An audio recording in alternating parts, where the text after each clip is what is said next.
warahmatullahi wabarakatuh. Halo anak-anakku semuanya, bagaimana kabar kalian hari ini? Tetap semangat di dalam belajar ya. Hari ini kita akan membahas materi ASEAN berikutnya, yaitu negara Thailand dan Vietnam. Sebelum kita mulai kegiatan belajar hari ini, mari kita berdoa dengan membaca basmalah bersama-sama. Bismillahirrahmanirrahim. Mudah-mudahan kalian semuanya diberikan kefahaman. Mari kita belajar bersama.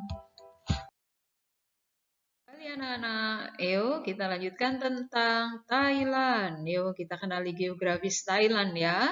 Thailand batas utaranya, ini kita kenali yuk. Thailand batas utaranya adalah dua negara ini, yaitu Laos dan Myanmar. Di sisi selatannya ini ada Malaysia dan juga ini ada Teluk Siam. Lalu di sisi barat ini ada negara berikutnya yaitu Myanmar.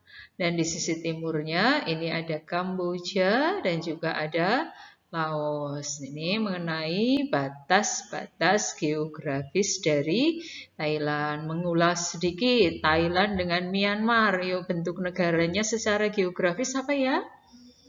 Nah, ini adalah negara dengan bentuk protruded ya. Ini ada sebagian wilayahnya yang memanjang ya. Wilayahnya menyerupai seperti jari-jari tangan ya. Nilai yang disebut dengan wilayah secara geografisnya adalah berbentuk protruded. Ya. Nah, kita lanjut kembali yaitu mengenai bentang alam dari Thailand ya. Thailand ini secara bentang alam yuk kita kenali lebih dekat ya tentang Thailand secara bentang alam. Nah, di sini adalah merupakan daerah yang menjadi pusat dan kegiatan jantungnya Thailand. Ini ada di sini. Ini namanya daerah dataran rendah sekitar Sungai Chao Phraya. Daerah inilah yang disebut sebagai daerah yang paling subur. Kenapa daerah ini disebut sebagai daerah paling subur? Karena daerah ini memiliki irigasi dan juga kanal yang sangat baik. Kemudian di daerah sini yang disebut sebagai daerah dataran aluvial, dataran rendah Sungai Chao Phraya, di sini terdapat kota utamanya yaitu ibu kota negara Thailand, namanya kota Bangkok yang berada di daerah dataran rendah ini. Kemudian di bagian utara ini terdapat banyak pegunungan dengan hutan hujan tropis. Dan di sini juga banyak terdapat lembah-lembah ya. Jadi di sini merupakan pegunungan utara dengan hutan hujan tropis dan banyak terdapat lembah berupa lembah Ping, lembah Wang, dan lembah Yom. Lalu di sisi timur, nih sisi timurnya di sini. Ini sisi timur adalah merupakan daerah dataran tinggi Korat. Ini dataran tinggi Korat. Ada yang menyebutnya sebagai Plato Korat. Nah, daerah ini daerahnya berpasir dan jarang hujan. Untuk wilayah Thailand di sisi timur. Kemudian di sisi selatan, nih wilayah sisi selatan di sini. Sampai di sini wilayah sisi selatan Thailand ini masuk dalam gugus pegunungan Malaya atau yang dikenal sebagai Malay Peninsula. Ini merupakan daerah yang pegunungan dengan tanah teras. Tanah teras itu sama seperti halnya kayak tanah teras sharing ya. Nah, di sini sedang dikembangkan pariwisata oleh pemerintahan dari Thailand untuk menopang perekonomian negaranya dengan mengembangkan sektor wisata di sisi selatan yang berada di daerah sekitar pegunungan Malaya ini. Demikian mengenai bentang alam dari Thailand. Tambahan bentang alam dari Thailand, di sini juga ada beberapa pegunungan penting di Thailand ya. Thailand memiliki puncak gunung tertinggi. Di sini ada Gunung Doi Itanon ya. Doi Itanon gunung tertinggi yang ada di Thailand. Kemudian di sini ada beberapa sungai penting yang ada di Thailand. Ada Sungai Chao Phraya, ada Sungai Pasak, di sini ada sekitar sini ada Sungai Mekong, kemudian di sini ada Sungai Chi, ada Sungai Yong, di sini sebelah sini. Nah, ini adalah bentang alam dari Thailand yang berupa pegunungan dan sungai. Tadi ada Sungai Chao Phraya di lembah sini, delta Sungai Chao Phraya ya. Kembali anak-anak, kita sampai pada bentuk pemerintahan Thailand. Thailand adalah sebuah negara yang berbentuk monarki konstitusional. Nah, di mana ini di sini bentuk pemerintahan dengan kepala negara adalah seorang raja dan kepala pemerintahan adalah seorang perdana menteri. Ini adalah raja Thailand saat ini yang bernama Vajiralongkorn. Nah, susah ya namanya disebut ya. Ini kemudian ini nama perdana menterinya Thailand saat ini adalah Prayut Chan-o-cha.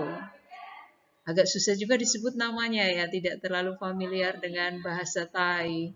Kemudian di sini bahasa resmi yang dipakai sebagai bahasa komunikasi menggunakan bahasa Thai, bahasa Inggris, dan juga bahasa Cina dan bahasa Melayu. Adapun mata uang yang dipakai sebagai alat tukar menukar menggunakan mata uang namanya baht. Itu mengenai Thailand. Mari lanjut kembali anak-anak, kita sampai ke ibu kota dari Thailand. Thailand adalah sebuah negara yang beribu kota di Bangkok. Nah, ini adalah kota Bangkok ya nak ya. Kota Bangkok atau ibu kotanya Thailand. Gambaran kota Bangkok tadi sudah diterangkan berada di manakah kota Bangkok? Posisi kota Bangkok tepat berada di daerah dataran rendah sekitar Sungai Chao Phraya, merupakan daerah yang subur ini ya. Kota Bangkok indah sekali kotanya.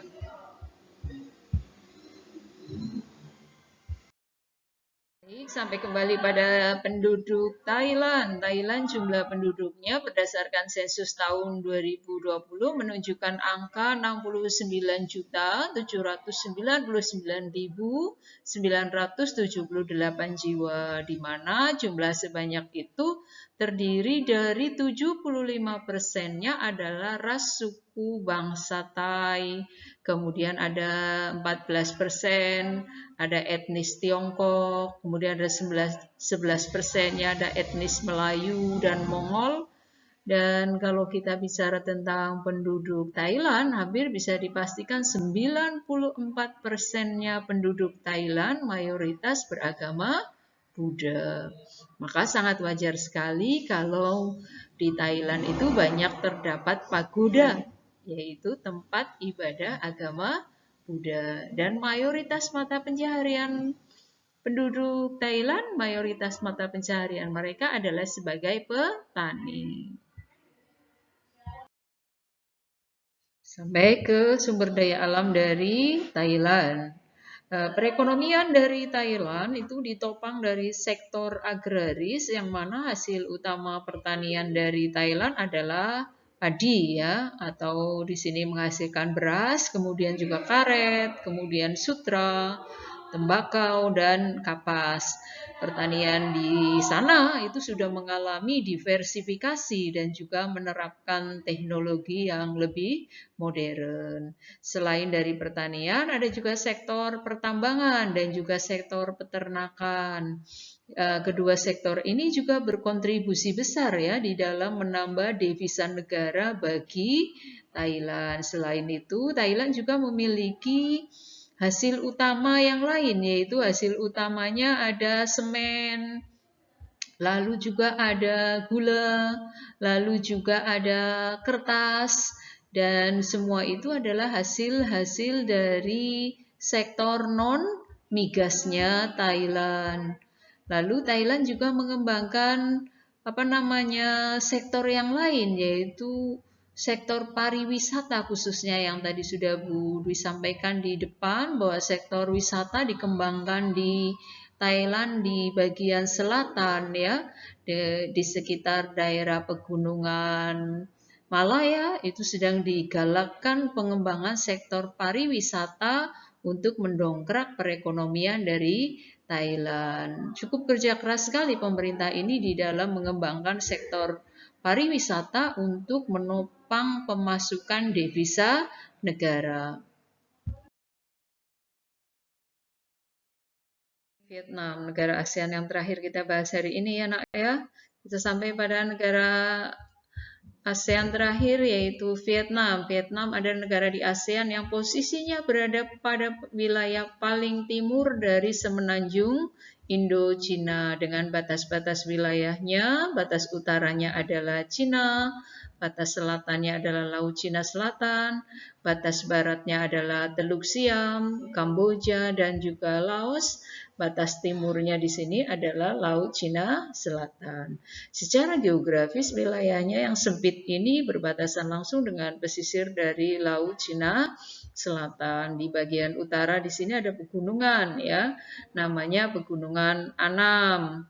Daerah Pegunungan Utara di sini, kemudian di sini ada delta Sungai Merah. Kemudian di sekitar sini ada delta Sungai Mekong yang bermuara di Laut Cina Selatan.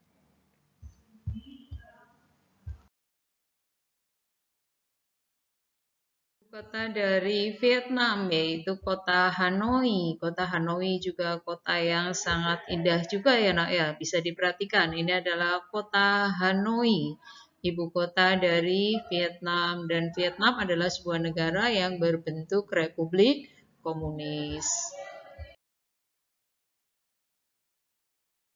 Selanjutnya yaitu mengenai Vietnam secara pemerintahan.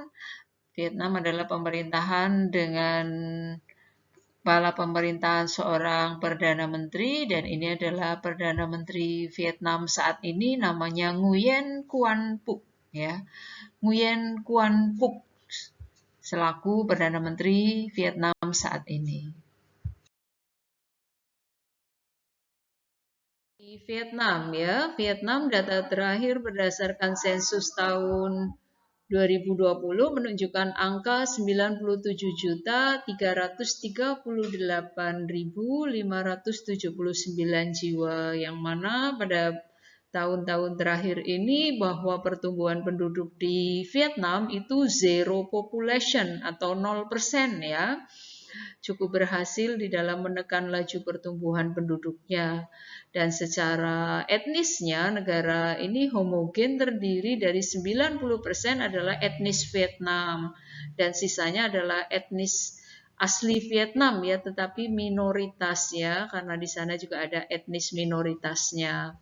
Kemudian apa yang menjadi faktor penarik dari Vietnam untuk para investor, yaitu hal yang menarik di sana adalah bahwa investor tertarik untuk memindahkan beberapa pabriknya dari negara-negara Tiongkok seperti Tiongkok ke arah Vietnam. Kenapa? Ternyata di Vietnam itu menguntungkan sekali karena Vietnam itu menerapkan aturan adanya upah yang murah. Inilah yang menjadi penarik bagi para investor untuk memindahkan beberapa pabriknya ke negara Vietnam. Salah satu contohnya adalah Samsung ya, perusahaan elektronik besar yang memindahkan pabriknya dari Tiongkok, Cina ke Vietnam.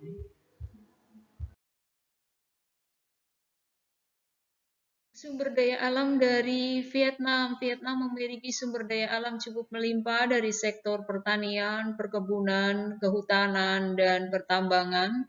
Salah satu dari komoditas utama sektor pertaniannya adalah beras, kemudian ada dari perkebunan ada karet, dan juga ada kopra, dari kehutanan ada kayu, dari pertambangan ada minyak bumi, kemudian dari perikanan juga melimpah sekali sumber daya alam dari Vietnam ini.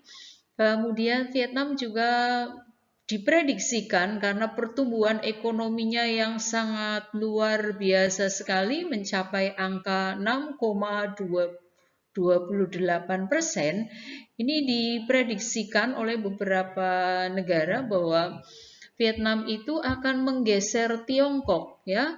Dalam beberapa waktu terakhir ini diprediksikan bakal menggantikan Tiongkok sebagai primadona di Asia. Bahkan investasi industri di Vietnam itu meningkat pesat sekali.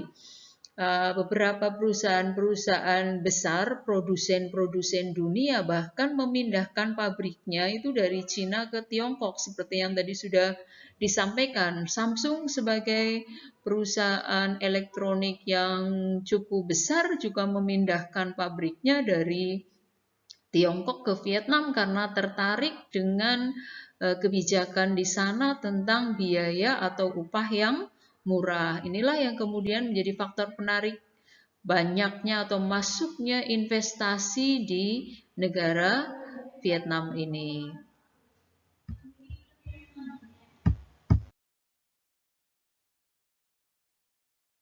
Mengenai negara ASEAN, yaitu ada Myanmar, Singapura, Thailand, dan Vietnam. Mudah-mudahan pembahasan kita hari ini cukup memberikan pencerahan buat kalian semuanya. Kita akan ketemu lagi pada pembahasan di hari yang akan datang. Kita akan bahas interaksi antar negara di kawasan ASEAN, baik secara ekonomi, politik, sosial, kebudayaan, dan juga pendidikan. Kita ketemu lagi pada pertemuan yang akan datang. Mari kita akhiri dulu pertemuan kita hari ini dengan membaca hamdalah bersama-sama. Alhamdulillahirabbil alamin. Terima kasih atas perhatiannya. Ketemu lagi pada waktu yang akan datang. Assalamualaikum warahmatullahi wabarakatuh.